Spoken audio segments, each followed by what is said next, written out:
예수 따라가며 복음 순종하며 우리 행할 길 왕하겠네. 주를 의지하며 순종하는 자를 주가 늘 함께 하시리라.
찾으셨으면 창세기 19장 1절에서 11절까지 말씀 한 절씩 교도하시고 마지막 절은 함께 읽습니다. 제가 먼저 읽습니다. 저녁 때에 그 두 천사가 소돔에 이르니 마침 롯이 소돔 성문에 앉아 있다가 그들을 보고 일어나 영접하고 땅에 엎드려 절하며 이르되 내 주여 돌이켜 종의 집으로 들어와 발을 씻고 주무시고 일찍이 일어나 갈 길을 가소서. 그들이 이르되 아니라 우리가 거리에서 밤을 새우리라. 롯이 간청하매 그제서야 돌이켜 그 집으로 들어오는지라. 롯이 그들을 위하여 식탁을 베풀고 무교병을 구우니 그들이 먹으니라. 그들이 눕기 전에 그 성 사람 곧 소돔 백성들이 노소를 막론하고 원근에서 다 모여 그 집을 에워싸고 롯을 부르고 그에게 이르되 오늘 밤에 내게 온 사람들이 어디 있느냐 이끌어내라. 우리가 그들을 상관하리라. 롯이 문 밖에 무리에게 나가서 뒤로 문을 닫고 이르되 청하노니 내 형제들아 이런 악을 행하지 말라. 내게 남자를 가까이 하지 아니한 두 딸이 있노라. 청하건대 너희 눈에 좋을 대로 그들에게 행하고 이 사람들은 내 집에 들어왔은즉 이 사람들에게는 아무 일도 저지르지 말라. 그들이 이르되 너는 물러나라. 또 이르되 이자가 들어와서 거류하면서 우리의 법관이 되려 하는도다.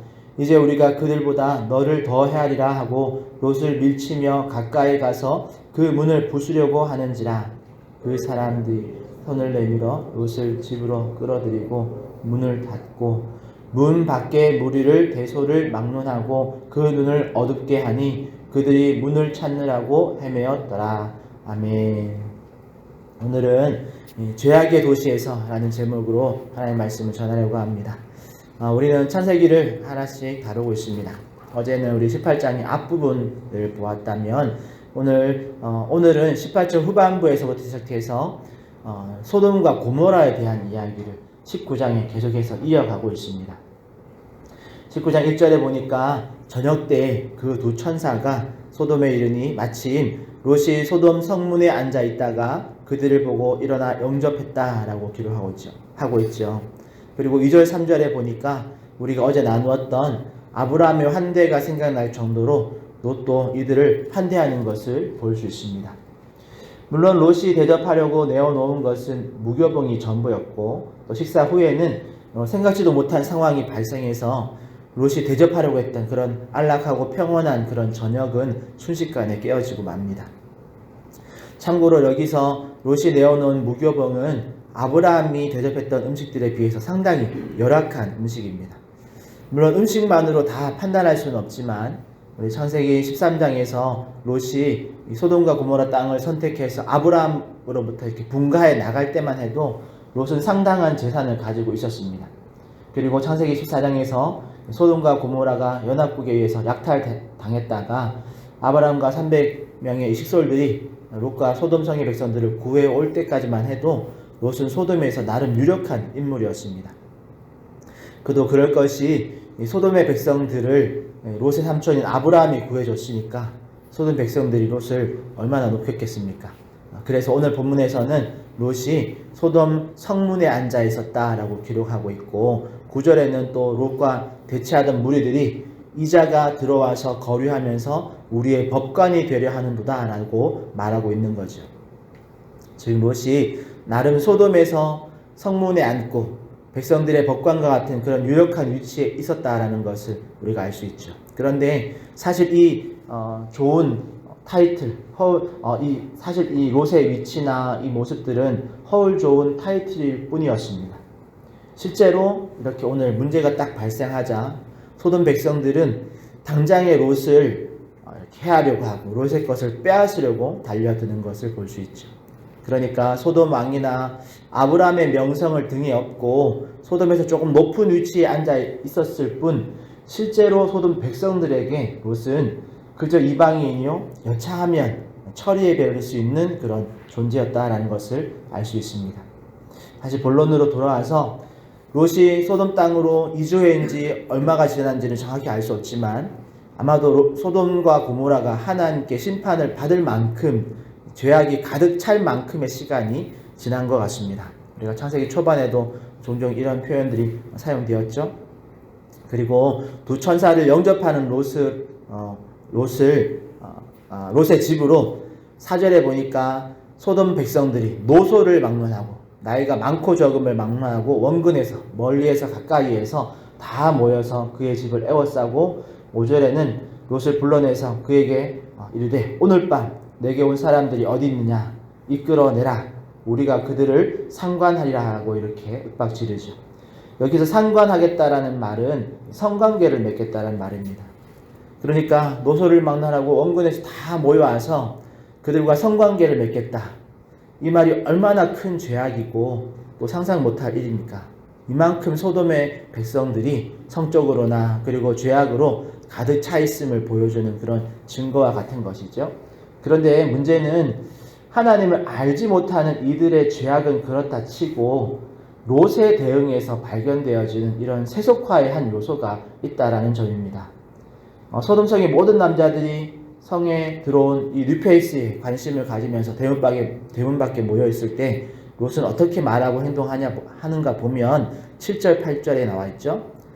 이르되 청하노니 내 형제들아 이런 악을 행하지 말라. 내게 남자를 가까이 하지 아니한 두 딸이 있노라. 청하건대 내가 그들을 너희에게 이끌어내리니 너희 눈에 좋을 대로 그들에게 행하고 이 사람들은 내 집에 들어왔은즉 이 사람들에게는 아무 일도 저지르지 말라라고 말합니다. 롯의 이 말과 대응이 어떤 면에서 보면 위급한 상황에서 이 두 천사를 보호하기 위한 하나의 방편과 같아 보입니다. 그런데 조금 더 우리가 생각해 보면 이게 지금 정상적인 수준을 훨씬 뛰어넘은 동성애라는 죄악을 공공연하게 저지르겠다는 그런 선언 앞에서 적절한 대답인가를 생각해 보면 결코 아니다라는 것을 알 수 있죠. 그렇다면 정상적인 대답은 어떻게 대답하는 게 맞았을까요? 정상적인 대답이라면 정말 이 미친 것 같은 상황에서 정말 야, 이 사람들아 정신 차리라고, 이게 지금 무슨 짓이냐고, 이게 정말 이게 남녀노소를 노소를 막론하고 원근에서 와서 할 짓이냐고 이렇게 화를 내고 훈계했어야 하는 것이 정상적인 반응이죠.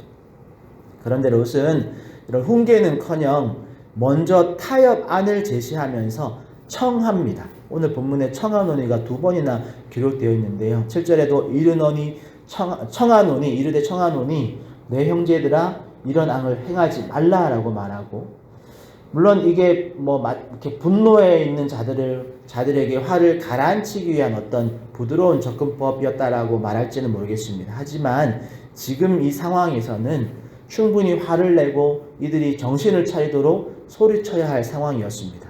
그런데 롯은 그냥 워워 이렇게 흥분하지 말고 내 말을 좀 들어봐라 이런 표현을 사용하고 있는 거고, 거기다 8절에서 제시한 타협안이 뭐였냐면 내게 남자를 가까이 하지 아니한 두 딸이 있노라. 청하건대, 또 청하죠. 내가 그들을 너희에게 이끌어내리니 너희 눈에 좋을 대로 그들 두 딸에게 행하고 이 사람들은 내 집에 들어왔은즉 이 사람들에게는 아무 일도 저지르지 말라라고 말하는 거죠. 이 타협안이 어찌 보면 환대의 한 방편처럼 들릴지 모르겠습니다.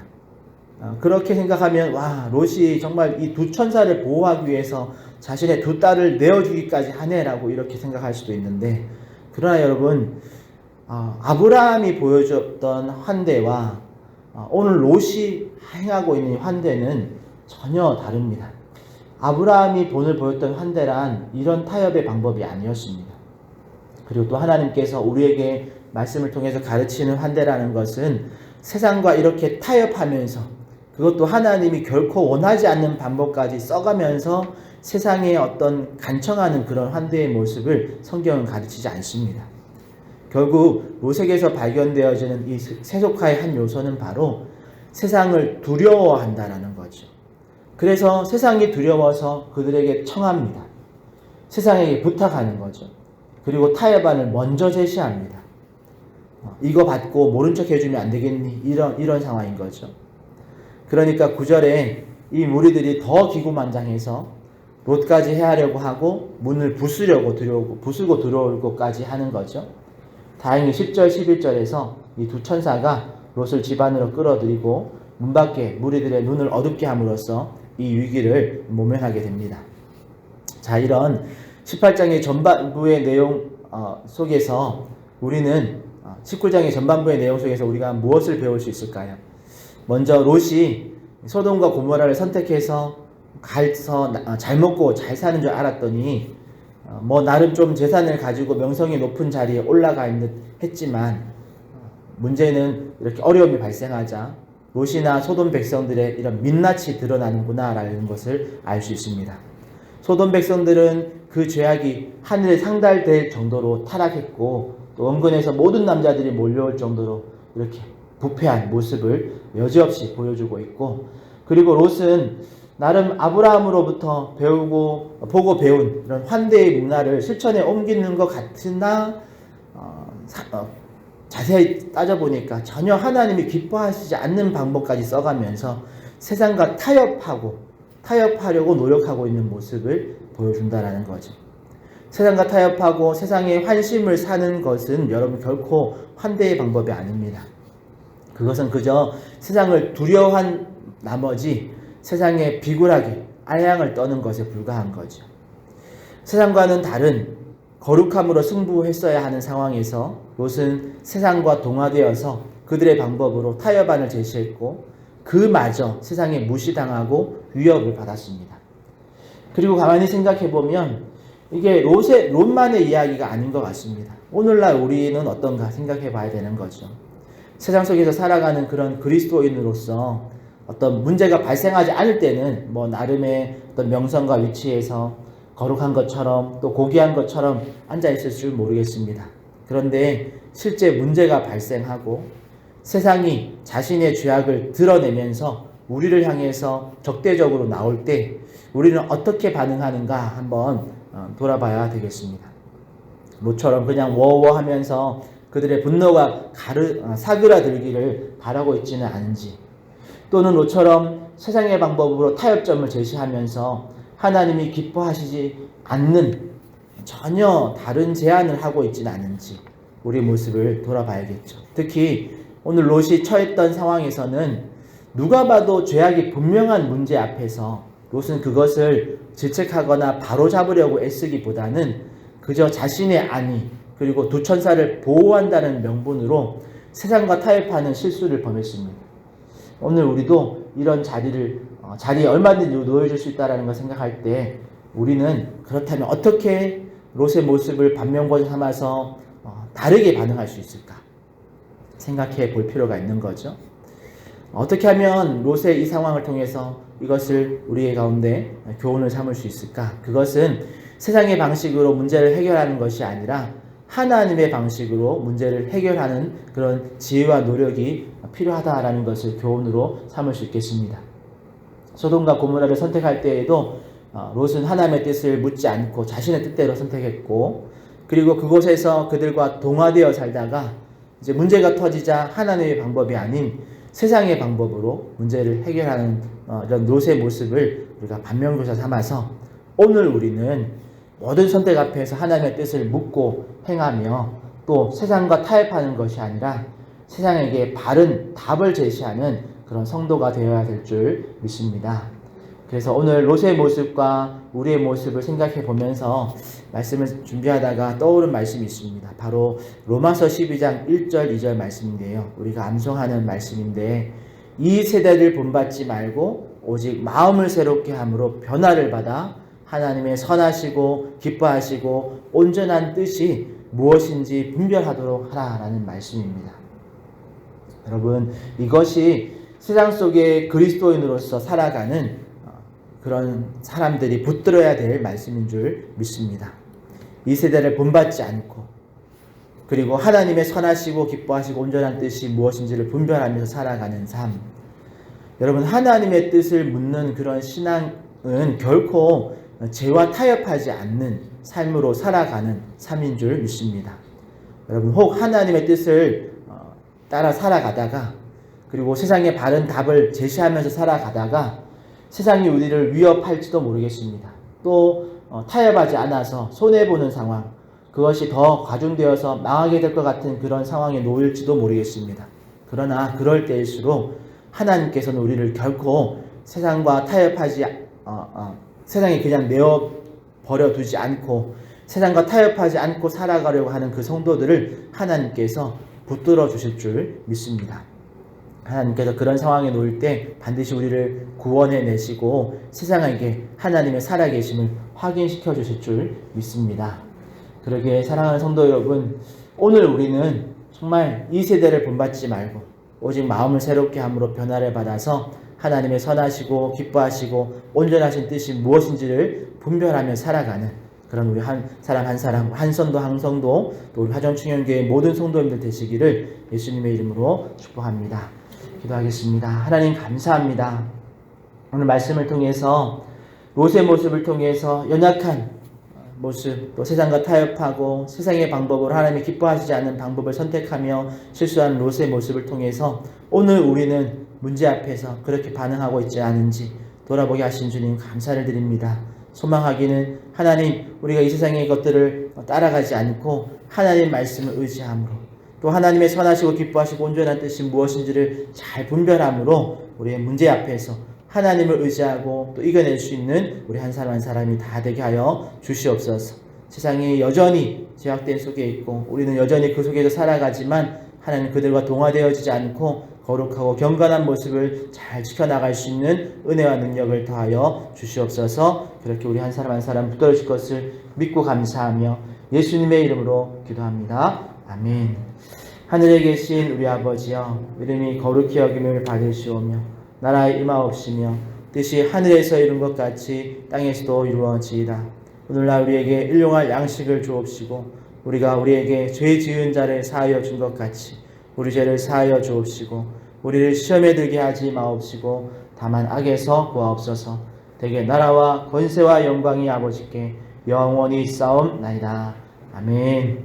이 시간 말씀 붙들고 기도하실 때 우리가 이 세대는 본받지 않고 거룩하게 또 하나님의 뜻을 분별하며 살아갈 수 있는 한 사람 한 사람 되게 해달라고, 또 월요일입니다. 한 주간을 말씀 붙들고 넉넉히 이길 수 있는, 정적으로 승리할 수 있는 우리들 되게 해달라고 이런 개인의 기도 제목 가지고 우리 또 어르신들과 또 환우들을 위해서 주님 한번 찾고 통성으로 기도하며 나가겠습니다.